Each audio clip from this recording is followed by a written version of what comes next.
Alhamdulillah wassalatu wassalamu ala Rasulillah wa ala alihi wa ashabihi ajma'in, amma ba'du. Kita melanjutkan pembahasan dari kajian kita dari membahas tentang 100 bait Al-Urjuza Al-Mi'iyah, 100 bait dari peristiwa dan kisah penting dari Rasul Muhammad sallallahu alaihi wasallam.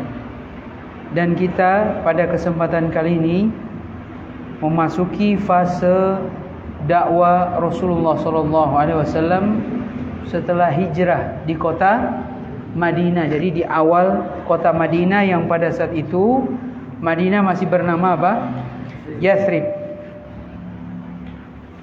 Di sini Mu'allif itu penulis kitab. Penulis kitab adalah siapa? Penulis kitab yang 100 bait. Penulis bait Ibnu Abil Izz. Ad-Dimashqi, dari wilayah Syam, Damaskus. Dimashqi.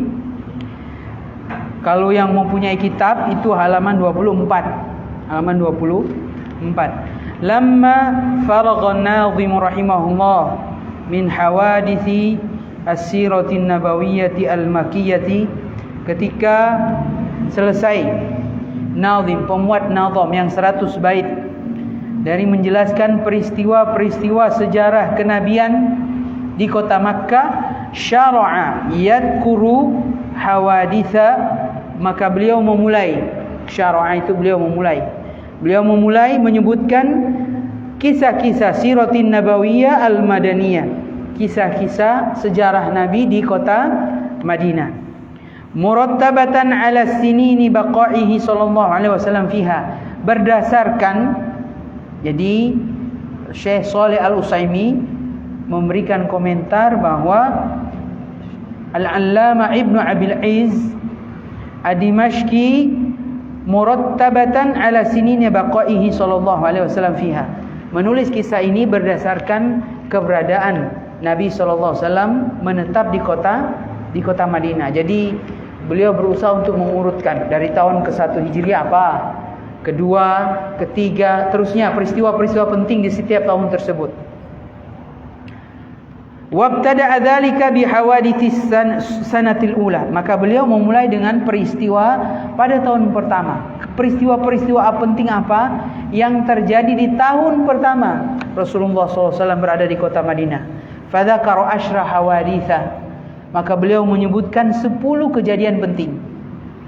Dan 10 kejadian penting ini bukan pembatasan ya, cuma untuk menghafalkan. Kan 100 bait peristiwa penting apa, minimal tahu. Kalau yang detailnya maka silakan baca-baca buku sejarah. Fal hadisatul ula, maka Syekh Shalih Al-Utsaimin beliau menjelaskan peristiwa yang pertama, ikmalu sholatil hadarir rubaiyah, maka beliau menjelaskan peristiwa yang penting yang berhubungan dengan syariat. Apa itu? Menyempurnakan sholat hadar, sholat yang mukim, tidak bepergian, enggak kemana-mana. Ar-rubu'iyah, yang 4 disempurnakan menjadi 4, yang sebelumnya 2 menjadi 4. Jelas ya? Sholat apa itu?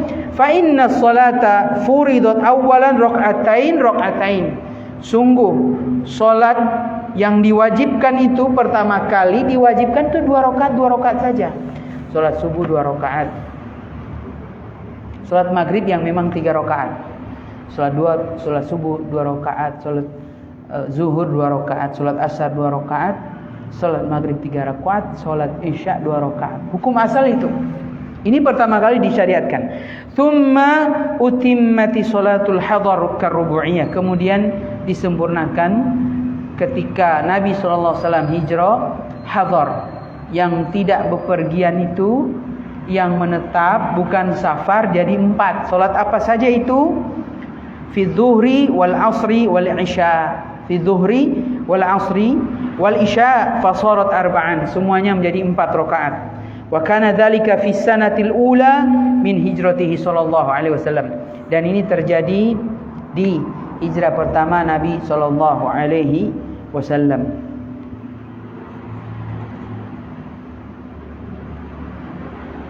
Ini yang pertama. Ini masih tahun pertama ini. Masih tahun pertama. Wal haditsatu tsaniyatu. Peristiwa yang kedua yang dicatat yang penting masih berhubungan dengan syariat kita sampai sekarang. Salatuhu sallallahu alaihi wasallam al-jum'ata. Salat Jumatnya Nabi sallallahu alaihi wasallam. Berarti dapat diambil kesimpulan waktu Nabi di kota Makkah tidak pernah diadakan salat Jumat. Salat Jumat disyariatkan di mana? Di kota Madinah. Sudah masuk wilayah kota Madinah. Fa innahu, sungguh Nabi itu lamma qadimal Madinata, ketika beliau sampai di Madinah, laqiya ahlaha, beliau menemui penduduk suatu negeri yastaqbilunahum. Ternyata mereka itu menyambut mereka. Kenapa menyambut mereka? Yang hijrah berapa orang kemarin? Siapa yang tahu? Yang ikut hijrah bersama Nabi berapa orang? Totalnya berapa? Coba antum sebutkan. Nah, Nabi, Abu Bakar, budaknya Abu Bakar. Siapa? Budaknya Abu Bakar siapa namanya? Ada yang tahu tidak? Amir bin Quraiha. Naam, ahsantum. Satu lagi penunjuk jalan. Siapa namanya? Abdullah Al-Uraikid. Naam, Abdullah Al-Uraikid. Maka yastaqbilunahum, semuanya menyambut mereka, menyambut rombongan Nabi sallallahu alaihi wasallam walaupun 4. Fa aqama fi Quba'in min yaumil isnain, maka beliau menginap, mulai menginap. Aqama itu tinggal dan menginap, berarti tidur. Kalau cuma singgah sebentar tidak sampai menginap, itu namanya nazal nanti. Tapi ini fa aqama berarti tinggal, nginap. Fa aqama fi Quba min yaumil isnain, dari hari Senin. Jadi sampai di kota Madinah hari Senin, di Quba mulai hari Senin, alladzi warada fihi ila yaumil Jumat, sampai hari Jumat. Sampai hari Jumat Nabi di wilayah daerah Quba, yang Quba ini sudah masuk wilayah kota Madinah. Kota Madinah. Baik.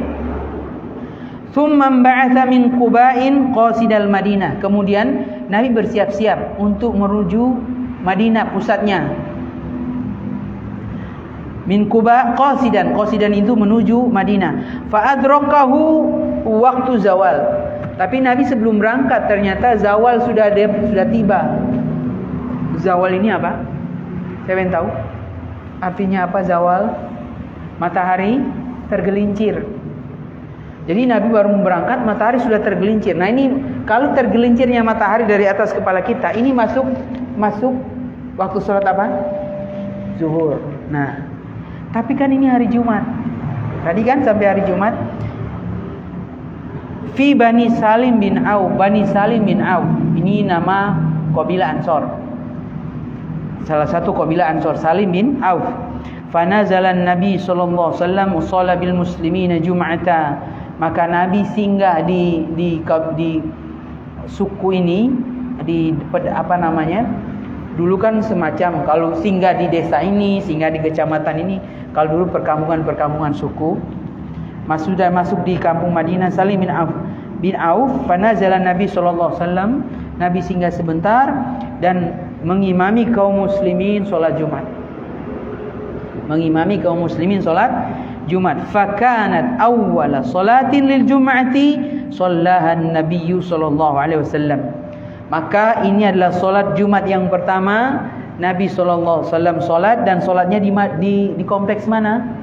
Bani Salim bin Auf, kompleksnya suku kabilah Salim bin Auf min qabailil Ansar, di antara kabilah-kabilah Ansar.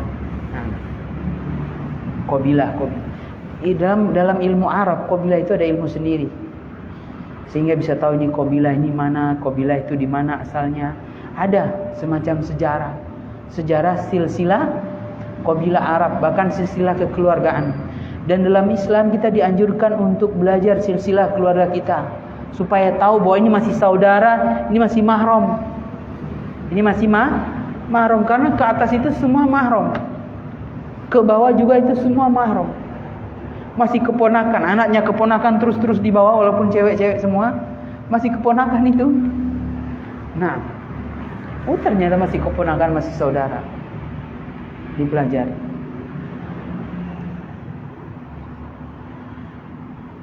Itu peristiwa kedua. Peristiwa ketiga, dan ini sudah sempat diisyaratkan pada pertemuan selanjutnya sebelumnya. Wal hadisatu salisatu. Peristiwa ketiga, bina'u Masjid Quba, pembangunan Masjid Quba. Fa inna an-nabiyya sallallahu alaihi wasallam qadima awwala ma qadima Quba.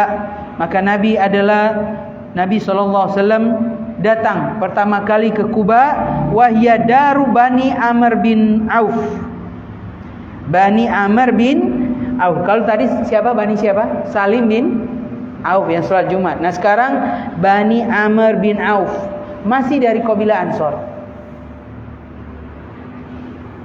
Jadi Salim dengan Amr itu kakak adik, bapaknya Amr. Sama, ini buat kabilah sendiri, keluarga anak keturunannya. Kalau kita kan di Jawa kan kadang-kadang ada, wah ini keluarga semua ini, keluarga saya semua di sini, kompleks ini. Nah seperti itu. Nah ini kalau tadi Salim, Nabi SAW sholat Jumat di mana? Nabi SAW sholat Jumat di mana? Bani Salim bin Auf. Nah sekarang Nabi membangun Masjid Quba di mana? Bani Amr bin Auf. Jangan kebalik. Baik. Min qabailil Ansar wa aqama fiha muddatan. Nabi tinggal menginap di sana beberapa saat. Fa ahsana wa ahsana al-aqwal. Dan perkataan yang paling bagus menurut Syekh Shalih Al-Utsaimin, ahsanul aqwal ini pendapat yang menurut saya kuat. Nah itu maksudnya Syekh. Wa ahsanul aqwal inda naqalati, naqalah penukil sejarah, asirati annahu aqama fiha, sungguh Nabi alaihi salatu wassalam tinggal di Bani Amr bin Auf ini min yaumil isnain ila yaumil jum'ah, dari hari Senin sampai Jumat. Berapa hari berarti? Kalau kita hitung Senin, Selasa, Rabu, Kamis, Jumat, berapa hari? 5 hari. Wa fitil kal mudda banan Nabi sallallahu alaihi wasallam masjid Quba. Pada kesempatan itu Nabi sallallahu alaihi wasallam membangun Masjid Quba, wa kana awwalu masjidi banahu an-nabiy sallallahu alaihi wasallam ba'da hijratihi. Dan ini adalah masjid yang pertama dibangun oleh Nabi sallallahu alaihi wasallam setelah beliau hijrah. Jadi kalau ada pertanyaan, setelah hijrah masjid yang pertama kali dibangun adalah Masjid Quba. Nah, ini Masjid Quba pertama. Maka kalau kita di kota Madinah disunnahkan untuk salat di sini. Berapa rakaat? 2 rakaat. Ini biasa di orang umroh suka berfoto di sini yang kubahnya warna hijau, agak kehijauan, bukan kubah hijau di Madinah ya, yang banyak burung merpatinya itu yang bertangga-tangga. Biasa foto umroh di sini, Masjid Quba.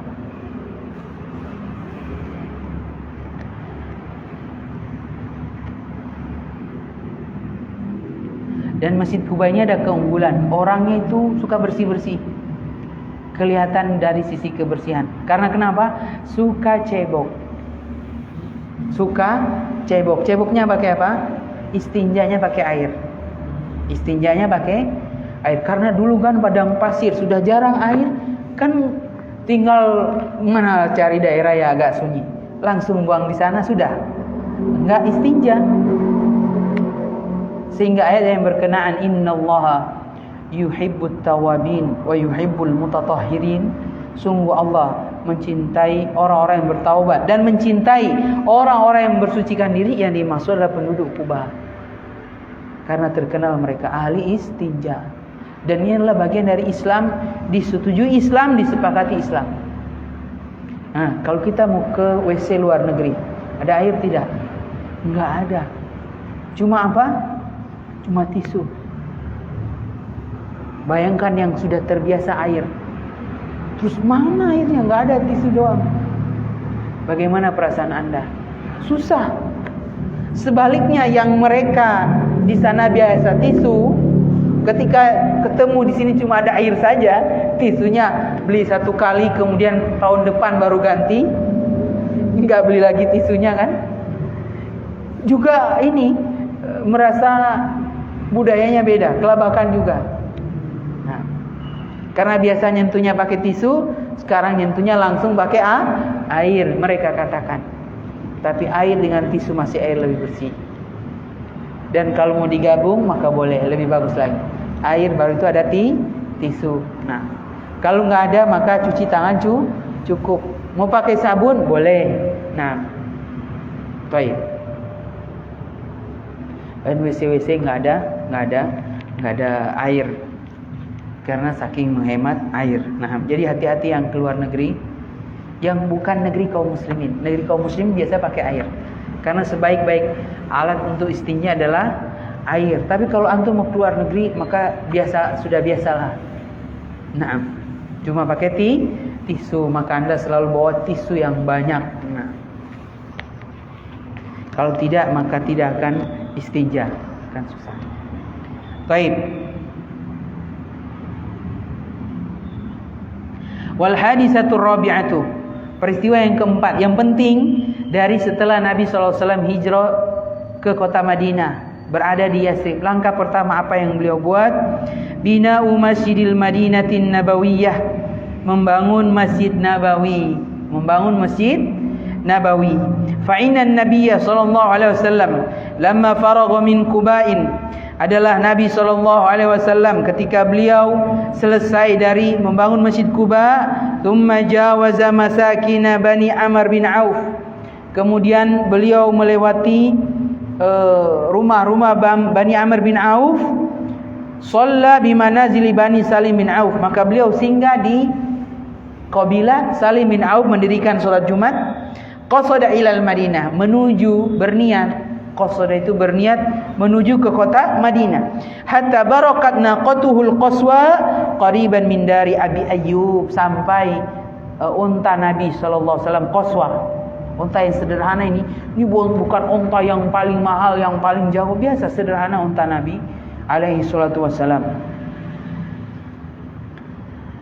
Maka qariban barokat itu untanya menderum, kemudian menderumnya di daerah kompleks halamannya Dar bin Abi Ayyub Al-Ansari, sehingga Nabi SAW tinggal di sana, Abi Ayyub Al-Ansari.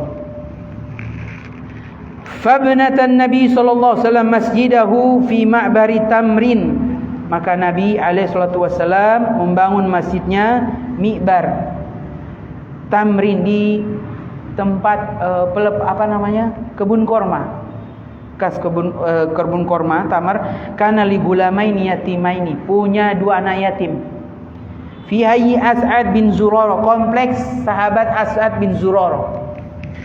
Fathamanahum an-nabiy sallallahu alaihi wasallam alaihi, maka Nabi sallallahu alaihi wasallam meminta tolong berikan harga. Kebetulan korma ini sudah enggak terlalu dipakai, buahnya juga tidak sebagaimana rindang buah-buah di yang lain, tempat yang lain, sehingga Nabi SAW, saya mau beli kebun ini, tanah ini, berapa harganya? Fathamanahum an-nabiy sallallahu alaihi wasallam alaihi, kabarkan, bilang harganya berapa. Nabi sallallahu alaihi wasallam langsung menanyakan harga, bukan mengajukan proposal. Kalau kita kan ngajukan proposal ya, boleh Pak mau masukkan proposal. Nah, summa syara'an Nabi sallallahu alaihi wasallam wa huwa ashabuhu yabnuna al-masjidah, maka Nabi mulai dan sahabatnya membangun masjid. Pertama kali datang ke kota Madinah membangun masjid. Ats-tsani minal masjidil lati banaha Nabi sallallahu alaihi wasallam, dan ini adalah masjid yang kedua yang dibangun oleh Rasulullah sallallahu alaihi wasallam, yaitu masjidnya sendiri yang dinamakan dengan Masjid Nabawi. Wa balagat muddatu binaihi 12 yauman, dan kurang lebih membangun Masjid Nabawi itu memakan 12 hari. Kira-kira lama atau cepat? 12 hari bangun masjid, cepat atau lama? Cepat, karena cuma dari tanah liat batu bata sama pelepah kurma. Jadi belum ada yang pakai semen waktu, belum ada. Tidak ada mihrab, cuma segi 4, tidak ada mihrab. Di bagian depan itu ada tanda kayu atau pelepah kurma, ada tandanya, tapi tidak ada mihrab sebagaimana sekarang. Mihrab ini muncul di zamannya sahabat. Ada yang mengatakan sahabat muncul di masa sahabat Muawiyah bin Abi Sufyan. Oleh karenanya sebagian ahli ilmu memasukkan mihrab dalam perkara bid'ah. Mihrab itu ada yang memasukkan sebagai ahli ilmu perkara bid'ah karena di zaman Nabi tidak ada mihrab. Tapi sebagian para ulama mengatakan dia tidak termasuk bid'ah karena dia cuma sebagai tempat. Sebagai tempat. Dan sekarang mihrab itu dibutuhkan karena biasa ada pintu. Kalau imam tiba-tiba batal, ada pintu darurat. Kalau imam mau nggak ada pintu, misalkan ditutup semua ini. Kalau dulu kan terbuka ya, bisa kiri kanan depan. Tapi kalau sekarang mau ikut mana? Dia mau ikut di belakang, ketahuan nih imam ngapain ke belakang, ribut jamaahnya, kacau nanti.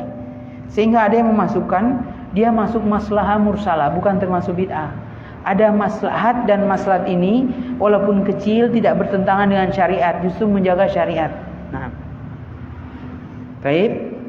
Jadi hukum membuat mihrab boleh, tapi jangan berlebih-lebihan. Ada mihrab space-nya terlalu besar, nggak digunakan untuk sholat, imam cuma satu sama tempat khutbah. Jadi mihrab itu sekadarnya saja, sesuai dengan fungsinya, tidak terlalu berlebihan.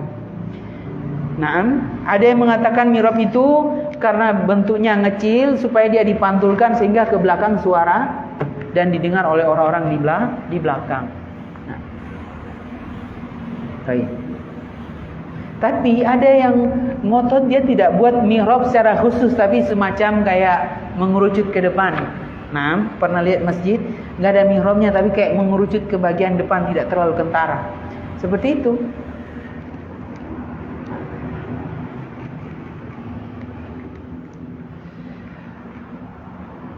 12 hari banahun Nabi sallallahu alaihi wasallam minal labin.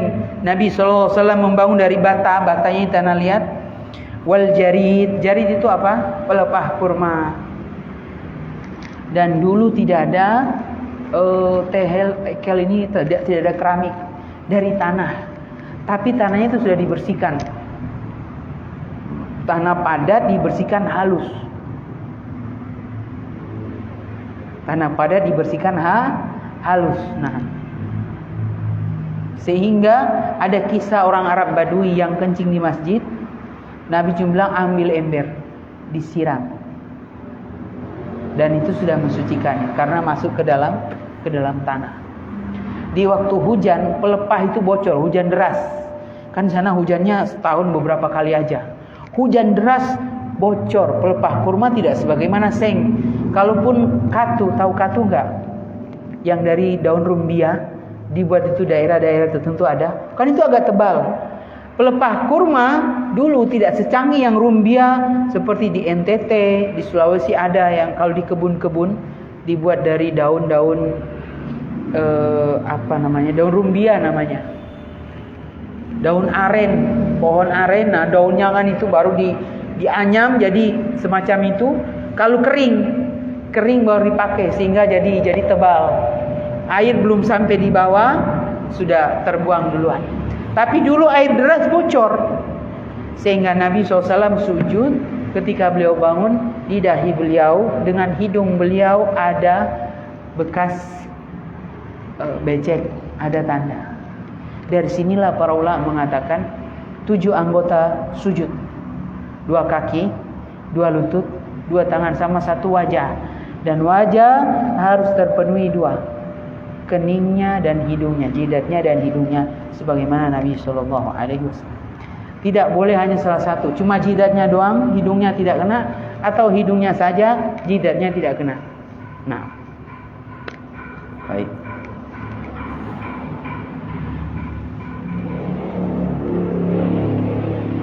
Dulu ada yang bertanya, Ustaz, kalau hidungnya nggak ada, fattaqullaha mastata'tum, bertakwalah sesuai kemampuan kalian. Nah, Tapi tidak ada yang bertanya, Ustaz jidatnya nggak ada.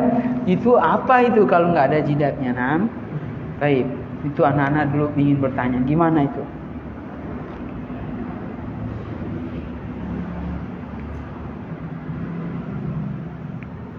Baik. Nah, sekarang bertanya-tanya. Dulu apa nggak ada batu-batu kecil apa? Kan kalau kita mau sujud di keramik, tiba-tiba ada batu kecil kena di dahi, kan terasa nggak khusyuk. Ada, tapi mereka bersabar. Mereka bersabar. Makanya sebelum sholat itu bersihkan dulu bagian tempat untuk sujud. Maksudnya sudah nyaman ini. Ada yang nanti mau sujud baru dibersihkan gini, ini nggak boleh. Ini ada yang mengatakan makruh. Kenapa nggak dari awal dibersihkan? Jangan pas di sholat baru dia sujud. Ada yang begitu, biasa anak kecil mau sujud, aduh banyak batunya, ternyata dibersihkan dulu begini. Ini kan menambah gerakan dalam sholat. Nah, dan itu namanya sadel. Sadel itu menghalangi diangkatnya seorang. Termasuk sujud itu nggak boleh gini-ginian, dilarang Nabi SAW sadel. Termasuk yang rambut panjang ternyata ada terus diangkat gitu. Ini namanya sadel, tidak dianjurkan. Maka dari awal dipakai apa? Penghalang. Apa itu? Pakai kopiah, pakai surban. Nah, itu dianjurkan itu. Atau nggak usah pakai sama sekali, biar rambut pun ikut sujud. Nggak nyaman. Yang Anda tahu sendiri mana yang nyaman, kok tidak mencari kenyamanan. Kenapa pas sholat baru tidak nyaman? Maka itu ada banyak godaan. Baik. Kemudian kita lanjutkan. Wal masajidul lati banaha an-nabiy sallallahu alaihi wasallam wa syaraka fi bina'iha, dan masjid-masjid yang dibangun oleh Rasulullah sallallahu alaihi wasallam, wa syaraka fi bina'iha, dan Nabi ikut serta membangun di dalamnya. Wa kana lahu sallallahu alaihi wasallam yadu bina'i salasatun, dan adalah masjid Nabi sallallahu alaihi wasallam yang Nabi punya ikut serta di dalamnya, punya tenaga, punya bagian tangan di dalamnya, ikut bantu, ada 3 masjid. Yang pertama Masjidul Ka'bah, Masjid Ka'bah. Fil waqi' allati taqaddama dzikruha, pada peristiwa yang telah lalu penyebutannya, qabla bi'satihi sallallahu alaihi wasallam, sebelum diutusnya Nabi menjadi rasul. Siapa yang tahu? Pertanyaan. Siapa yang tahu peristiwa apa itu?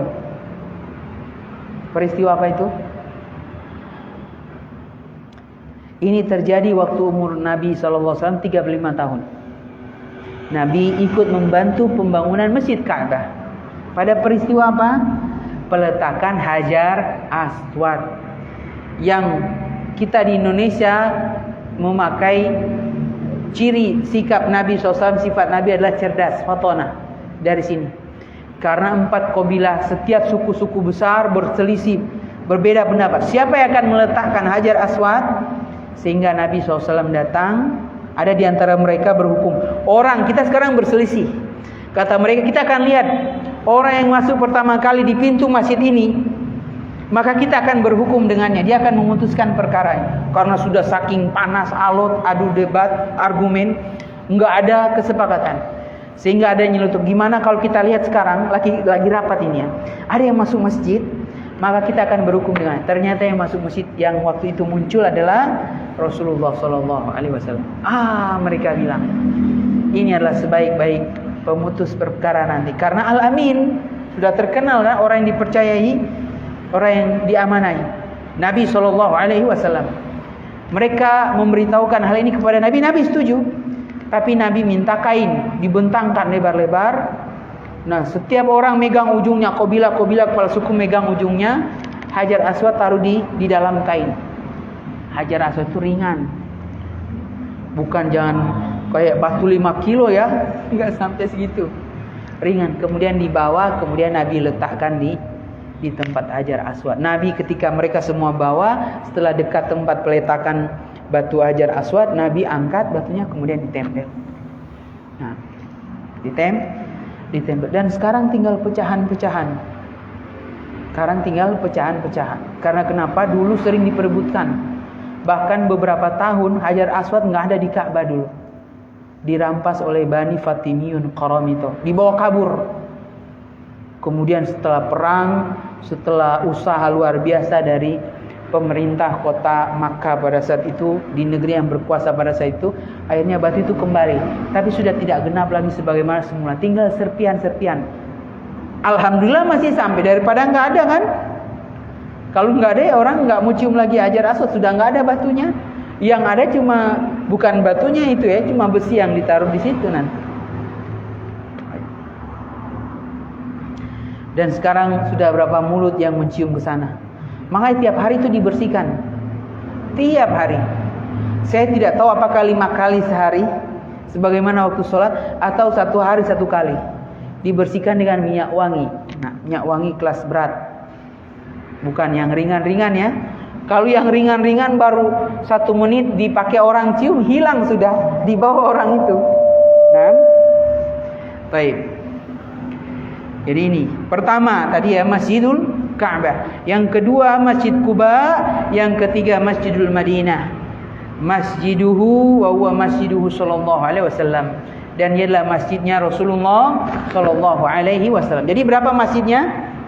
3. Masjidul Ka'bah, ingat Ka'bah, Masjid Quba, dan Masjid Madinah, Masjid Nabawi. Baik, sampai di sini ada yang ingin bertanya? Ada yang ingin mengajukan pertanyaan?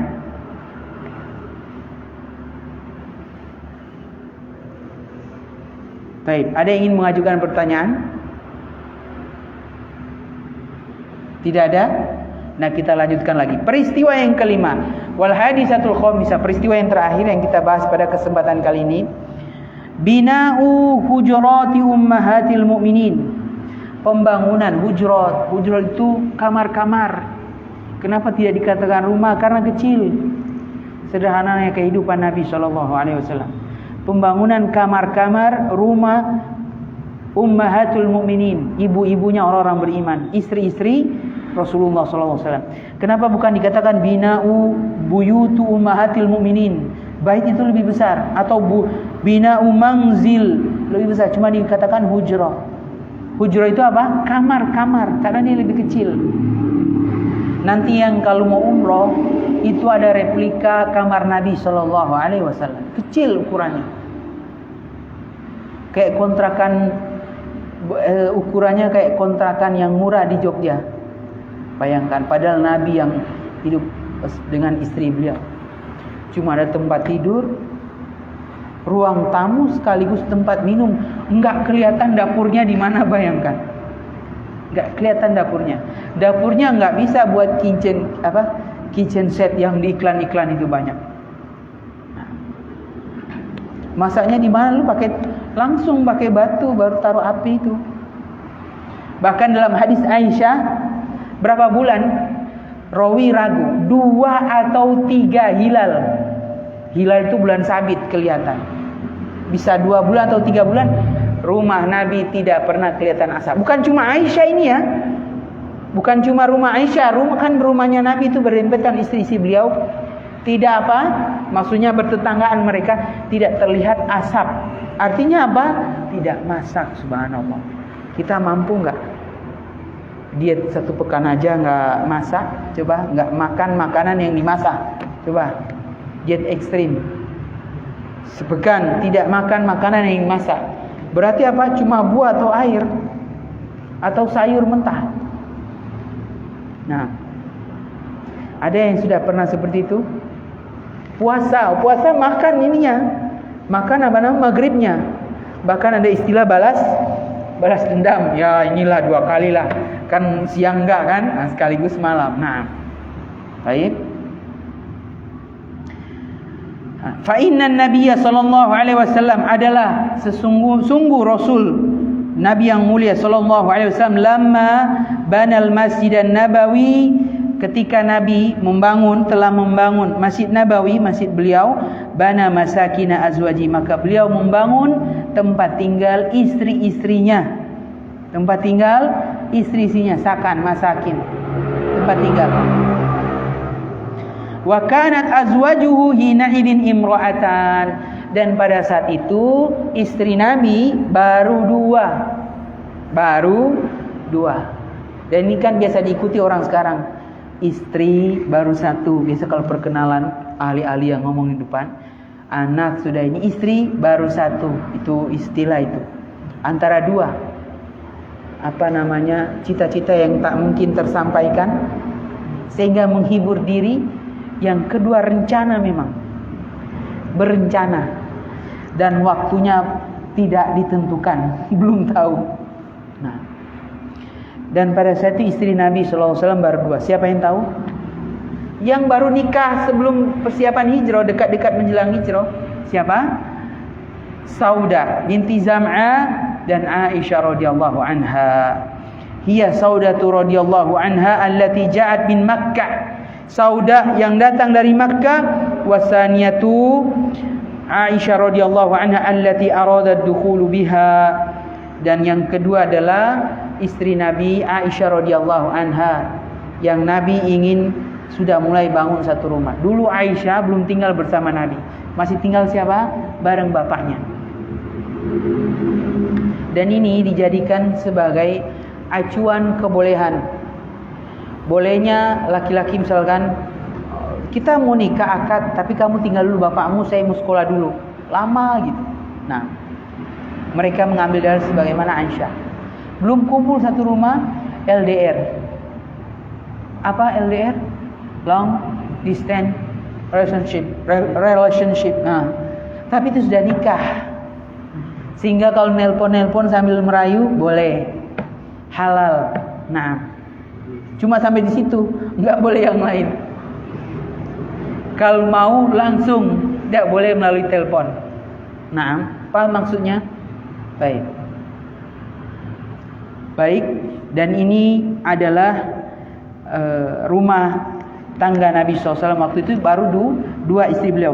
Walam yubni Nabi SAW masakin azwajihi kullihinna marratan wahidah. Dan Nabi belum membangun seluruh rumah-rumah istri Nabi SAW sekaligus. Kayaknya istri saya 9, persiapkan aja rumahnya 9. Ada tuh yang laki-laki suka bangun rumah banyak. Itu biasanya ada yang mengatakan di rumah sini ada istri. Ada istrinya. Istri yang pertama enggak ridho. Tapi yang penting kalau datang sini ke sini. Kalau yang keluar ya nikah sama istrinya. Bal kana yabni bihasabi ma yastajidda min dukhuli bihinna. Dzakara Dzahabi fi Bulbul Ar-Rawd. Naqalu Salihi fi Subulil Huda war Rasyad. Fama yutawahamu anna bina'al masakin kana duf'atan wahida faghalatun fi naqlis sirah.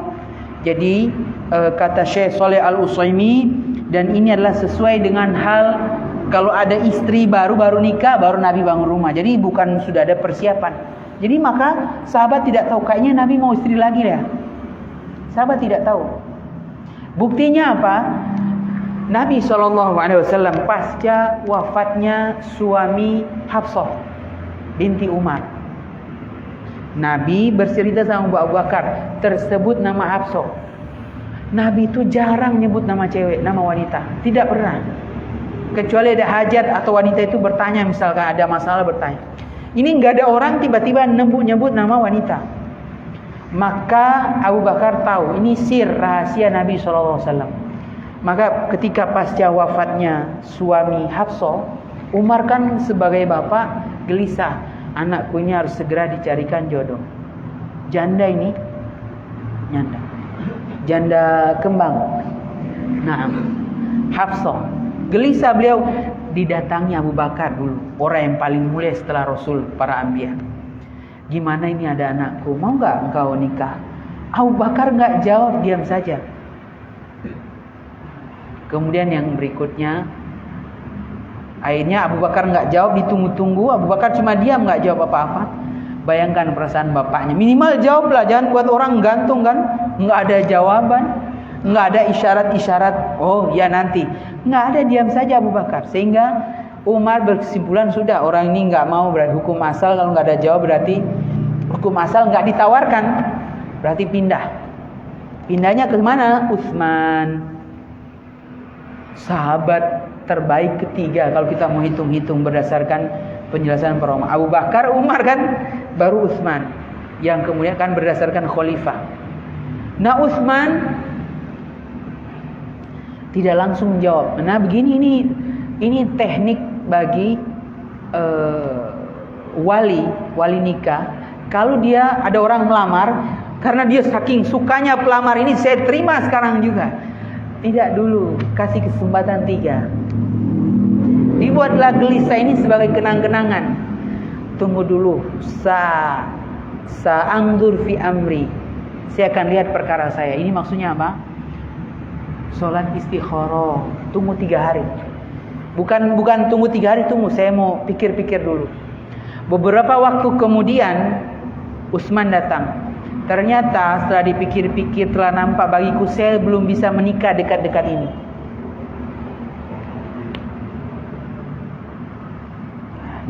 Utsman memberikan jawaban, beda sama Abu Bakar nggak memberikan jawaban. Bayangkan. Ternyata, nah ini kan jangan langsung nolak. Mau nggak nggak mau lah saya. Kasihan bapaknya tersinggung. Kok nolak banget sih ini orang? Nah itu termasuk teknik. Baik itu sebagai pelamar atau mertua, calon mertua. Mertua tidak langsung terima, tunggu dulu. Sebaliknya kalau dijodohkan gimana? Mau nggak? Tunggu dulu Pak, saya mau ini dulu. Nah, walaupun sesuai ini ya, sesuai kebutuhan. Kalau boleh Pak, malam ini juga, saya siap. Dulu kalau waktu kita belajar, siapa yang mau menikah? Kita nikahkan ba'da zuhur ini juga. Kaget, ba'da zuhur terlalu dekat sekali. Masih pagi, menikahnya ba'da zuhur langsung. Nah, kemudian tidak berapa lama ternyata Hafsah dilamar Rasulullah SAW. Baru Abu Bakar maju. Boleh jadi kamu sakit hati ya. Boleh jadi kamu sakit hati ya dulu. Kamu ini. Umar itu sahabat yang jujur. Ya, saya sakit hati. Kalau kita kan enggak, berbagai macam alasan dibuat. Ini orang yang jujur. Ya, saya sakit hati. Abu Bakar mengemukakan uzurnya. Sungguh, saya telah mendengar bahwa Nabi pernah menyebut nama Hafsah. Dan ini bukan kebiasaan Nabi. Kan Abu Bakar tahu. Semenjak masuk Islam Abu Bakar kan senantiasa bersama Nabi SAW dalam perjalanan maupun dalam mukim. Sehingga minimal tahu kan karakter sahabat. Dan kalau disebut nama wanita berarti ini niat mau lamar ini. Ini kan Nabi. Enggak mungkin kau macam-macam. Naam. Kemudian kata Abu Bakar, dan saya tidak ingin membongkar rahasia Nabi SAW. Lihat bagaimana amanah Abu Bakar. Padahal kan boleh bilang, jangan dulu. Itu Nabi nyebut anakmu calon. Kan nggak gitu. Kalau sekarang kan kita kasih bisikan kan, sabar dulu, tunggu aja 3 hari ya. Boleh jadi ada berita baik.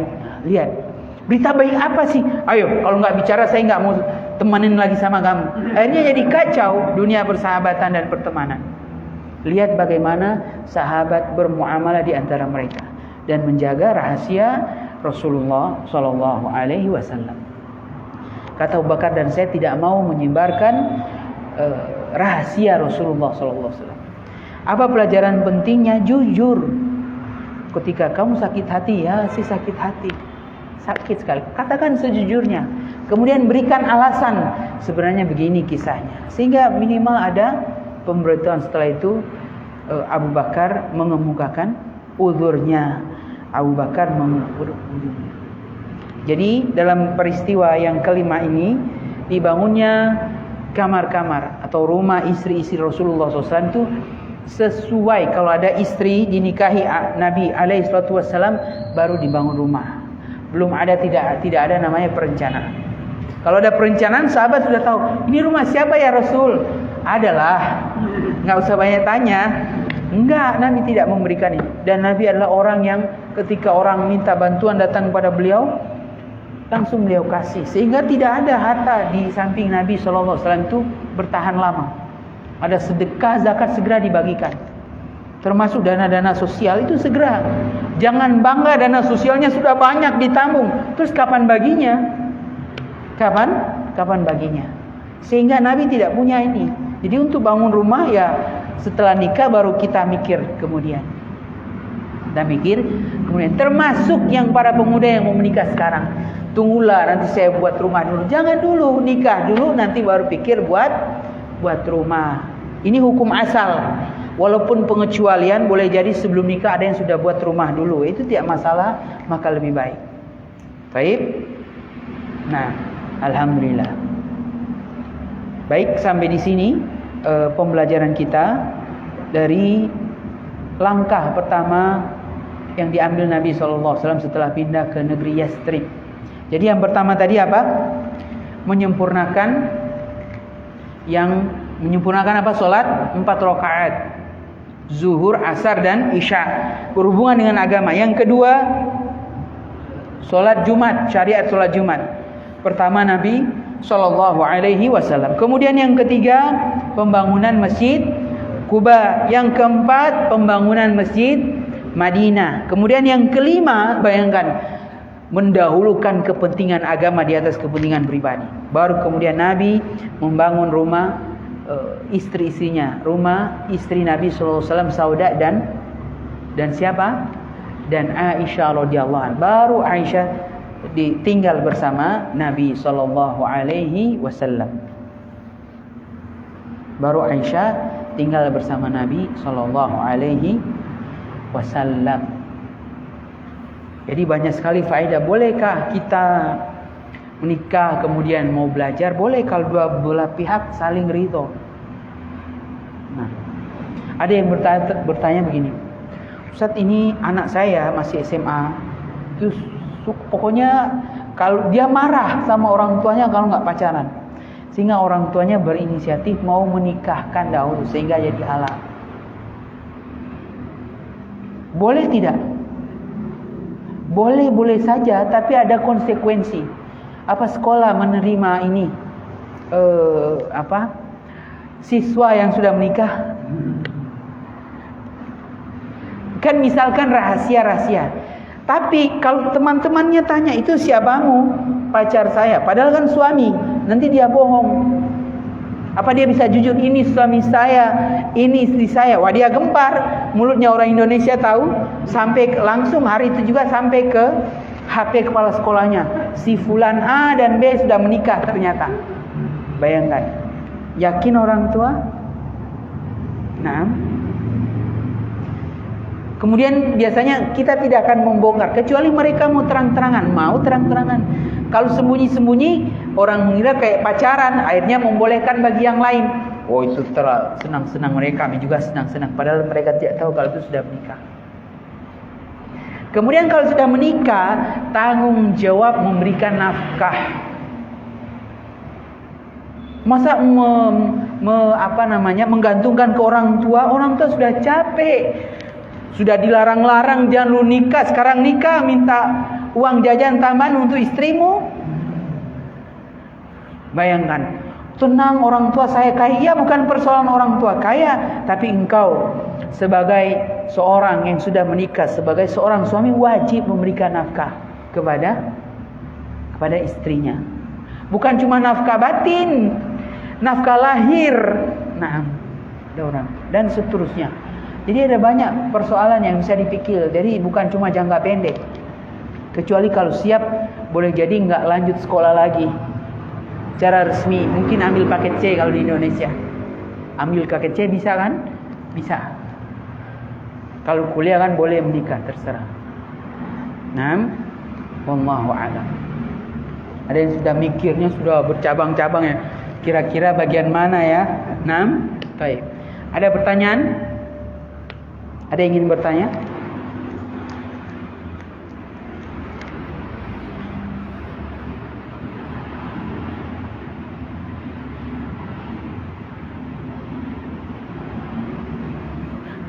Ada yang ingin bertanya? Tidak ada? Baik, tidak ada pertanyaan. Alhamdulillah. Yakin tidak ada pertanyaan? Kita cukupkan sampai di sini berarti. Semoga bermanfaat apa yang kita kaji dan faedah-faedah berharga yang berhubungan dengan apa yang dilakukan Nabi SAW setelah beliau pindah ke Yastrib, ke kota Madinah. Wallahu a'lam bishawab. Semoga bermanfaat. Mohon maaf segala kekurangan dan kekhilafan. Subhanakallah bihamdika asyhadu an la ilaha illa anta astaghfiruka wa atubu ilaik. Assalamualaikum warahmatullahi wabarakatuh.